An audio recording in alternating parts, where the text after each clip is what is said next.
Hello everyone, my name is Amrita और आज हम 12th स्टैंडर्ड के अकाउंट्स का फर्स्ट चैप्टर स्टार्ट करने जा रहे हैं जिसका नाम है फंडामेंटल ऑफ पार्टनरशिप या तो इंट्रोडक्शन टू पार्टनरशिप। तो 12th स्टैंडर्ड में हम पार्टनरशिप के अकाउंट्स के बारे में पढ़ने जा रहे हैं। तो पार्टनरशिप अकाउंट्स के बारे में पढ़ने से पहले हम एक बार क्विक कंपैरिजन कर लेते हैं हमारे 11th स्टैंडर्ड के अकाउंट्स का और 12th स्टैंडर्ड के अकाउंट्स का।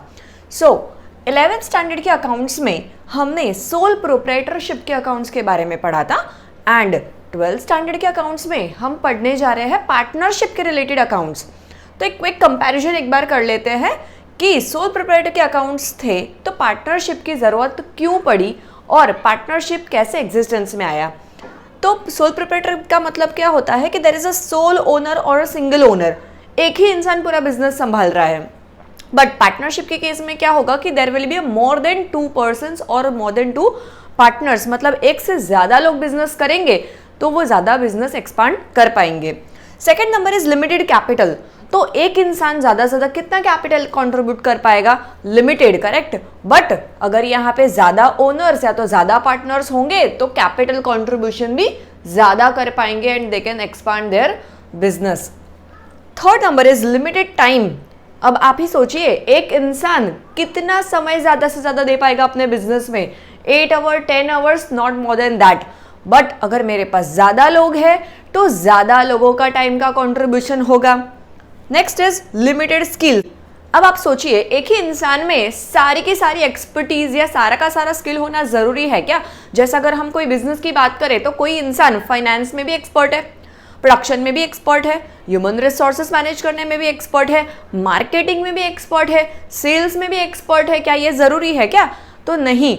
अगर ये लिमिटेशन है तो बेटर है कि हम ज़्यादा लोग अपने बिजनेस में लेके आए with a different skill set and we can manage our business. और अगर मान भी लीजिए अगर किसी इंसान कोई इतना एक्सपर्ट है कि उसके अंदर सारी स्किल है to manage the business, but again there will be a limitation of a timing. Next point is risk of bearing loss alone.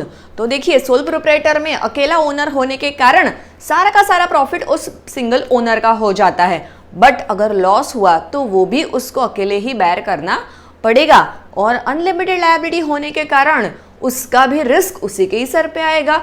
और अनलिमिटेड लायबिलिटी में क्या आता है कि अगर हमारा लायबिलिटी हमारी बिजनेस के असेट्स से अगर बढ़ जाती है तो हमें अपनी पर्सनल असेट्स को सेल करके भी उसको पे करना पड़ता है। तो यहाँ पे ये पूरा रिस्क अकेले ओनर को ही बेयर करना पड़ रहा है, जबकि पार्टनरशिप में ऐसा नहीं है। बिकॉज पार्टनरशिप में एक से ज्यादा ओनर्स है, पार्टनर्स है, तो अगर हम प्रॉफिट डिस्ट्रीब्यूट करते हैं तो इवन लॉस है वो भी डिस्ट्रीब्यूट हो जाएगा। और इवन अनलिमिटेड लायबिलिटी का भी जो रिस्क है या लॉस का जो रिस्क है वो भी सारे ओनर्स में उनके प्रॉफिट शेयरिंग रेशियो में डिस्ट्रीब्यूट हो जाएगा।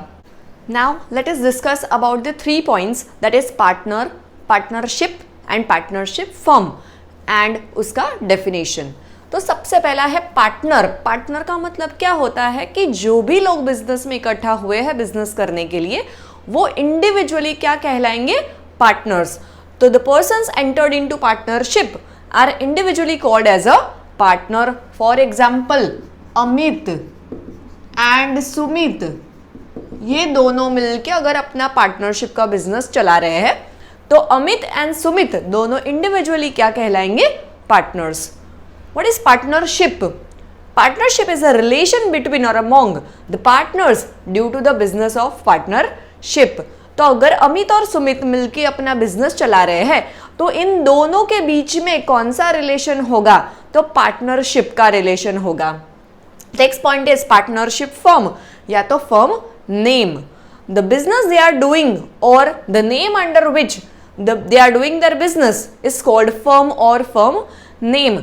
तो अगर अमित और सुमित मिलके जो भी बिजनेस कर रहे हैं उस बिजनेस को हम बोलेंगे पार्टनरशिप फर्म, या तो अमित और सुमित मिलके उनका एक बिजनेस चला रहे हैं जिसका नाम है एएस एंटरप्राइज, तो यहाँ पे AS enterprise will become the firm name.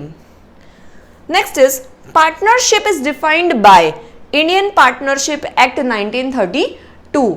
तो पार्टनरशिप किसके अंडर बनता है? तो there is a act called Indian Partnership Act 1932 two. तो इस एक्ट में एक डेफिनेशन दिया हुआ है पार्टनरशिप का, वो हम समझते हैं। Definition is a partnership is a relation between the persons. जैसे हमने ऑलरेडी आगे ही पढ़ा कि पार्टनरशिप क्या है, रिलेशन ऑफ द पार्टनर्स।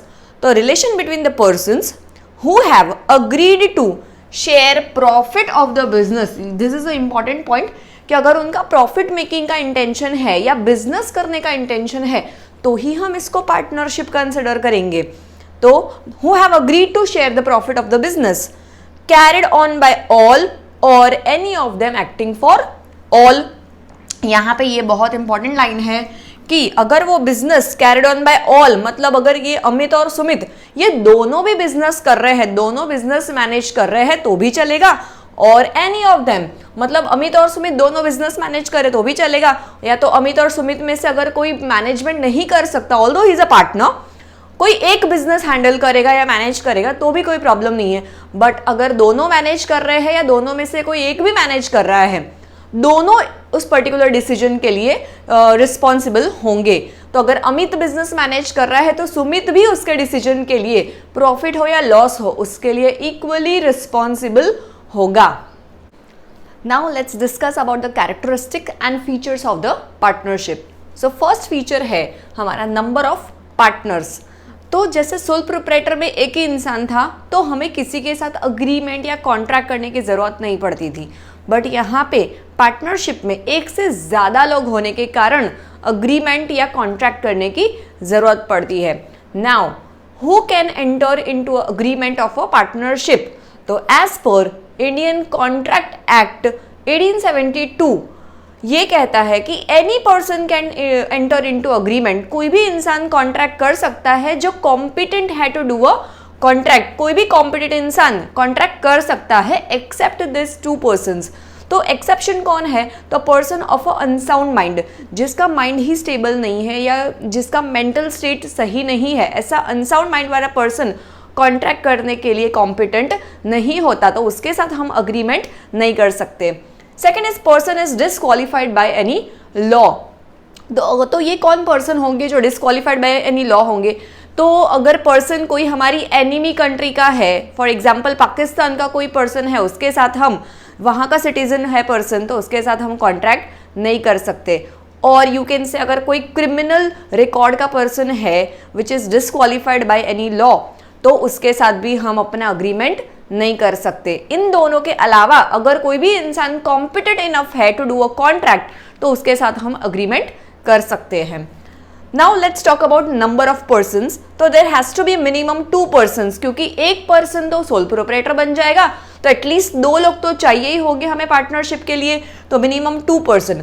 अब मैक्सिमम नंबर के लिए पार्टनरशिप एक्ट 1932 कुछ भी बोलता नहीं है। सो पार्टनरशिप एक्ट बिल्कुल भी साइलेंट है about the maximum number of partners, but यहाँ पे company act 2030 under section 464 empowers the central government to keep maximum number to be 100।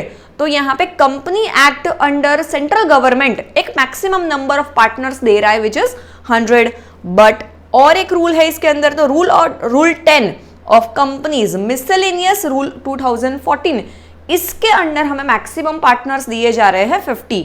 तो यहाँ पे कंपनी एक्ट के according it's 100, but companies miscellaneous rule के अकॉर्डिंग इट्स 50। तो अगर मुझे दोनों को अगर फॉलो करना है या कोई किसी का भी रूल ब्रेक नहीं करना है तो we will keep maximum 50। Okay, next is minor can be a partner. अब वैसे तो हमें पता है minor can not be a partner, correct, because वो मेजर एज का नहीं हुआ, 18 प्लस होगा तो ही वो कॉम्पिटेंट टू कॉन्ट्रैक्ट होता है अगेन। बट अगर माइनर को अपने पार्टनर बनाया है पार्टनरशिप में तो उसको पार्टनर हम सिर्फ प्रॉफिट में ही बनाएंगे, मतलब लॉस हुआ तो माइनर को बेयर नहीं करना पड़ेगा because is not competent enough to take any decisions.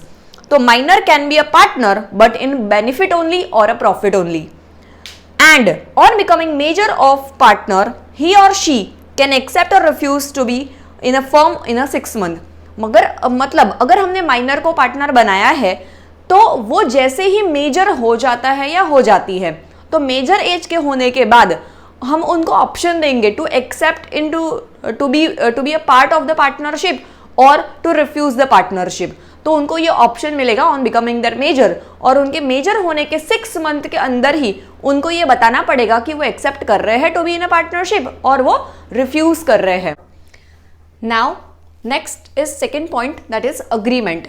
तो अभी हमने फर्स्ट पॉइंट में ही देखा कि कौन कौन पार्टनरशिप के अग्रीमेंट में एंटर हो सकता है, कौन कौन कॉम्पिटेंट होता है अग्रीमेंट करने के लिए। तो अग्रीमेंट की जरूरत क्यों पड़ रही है? प्रोप्राइटरशिप में तो एक ही पर्सन था, तो एक पर्सन के किसी के साथ व्यू पॉइंट मिसमैच होने के या डिस्प्यूट होने के कोई चांसेस होंगे ही नहीं। बट यहाँ पे मिनिमम 2 लोग हैं, तो 2 लोग होने के कारण कई बार उन दोनों के व्यू पॉइंट अलग अलग होंगे और इस वजह से डिस्प्यूट अराइज होने के चांसेस भी होंगे। तो partnership come into existence by the agreement. Now agreement can be oral और वर्बल और it can be a written agreement. मतलब हम ओरली भी चीजें अग्रीमेंट की डिस्कस कर सकते हैं, that is also valid agreement, okay, and written agreement भी हो सकता है।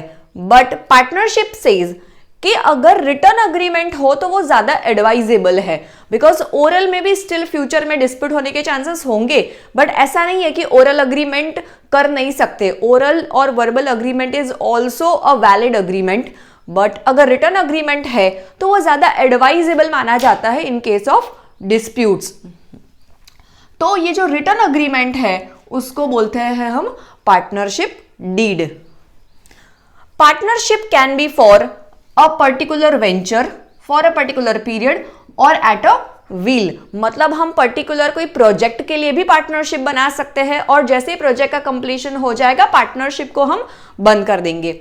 For a particular period, even कोई टाइम पीरियड के लिए भी हम पार्टनरशिप बना सकते हैं, और एट अ व्हील मतलब हम जब चाहे तब तक पार्टनरशिप को कंटिन्यू रख सकते हैं अपने व्हील के हिसाब से और अपनी इच्छा के हिसाब से। Next is business. तो पार्टनरशिप हम कोई सोशल सर्विस के इंटेंशन से नहीं खोल सकते। पार्टनरशिप में इंटेंशन होना चाहिए बिजनेस करने का और प्रॉफिट मेकिंग का। तो अगर तुम्हारा प्रॉफिट मेकिंग का इंटेंशन है तो ही तुम मिलके बिजनेस खोल सकते हैं पार्टनरशिप का। It must be a legal business only, but yes, business must be a legal business. Next is profit sharing. तो हमारा जो अग्रीमेंट है, बिकॉज यहाँ पे एक से ज्यादा लोग होंगे, तो हमारे बीच में जो पार्टनर्स के बीच में अग्रीमेंट होगा वो प्रॉफिट या लॉस को शेयर करने के बारे में ही होना चाहिए। Last is business can be carried on by all or any of them acting for all. ये पॉइंट अभी हमने थोड़ी देर पहले डेफिनेशन में भी पढ़ा था। इसका क्या मतलब हुआ कि अगर 2 पार्टनर है या 3 पार्टनर है तो ये सारे पार्टनर भी बिजनेस को मैनेज करेंगे तो भी इट्स ओके, तो भी चलेगा।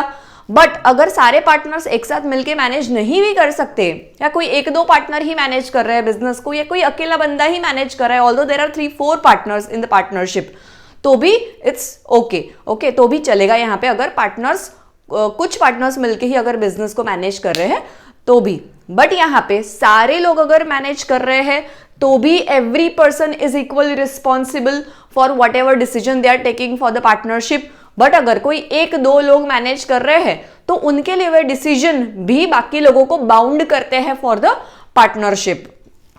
तो यहाँ पे इसलिए बोला जाता है कि hence the partner is an agent as well as principal. मतलब अगर एक पार्टनर जो भी डिसीजन लेता है वो बाकी लोगों को भी बाउंड करता है अपने डिसीजन के लिए, और खुद भी उनके डिसीजन के लिए वो बाउंड गिना जाएगा।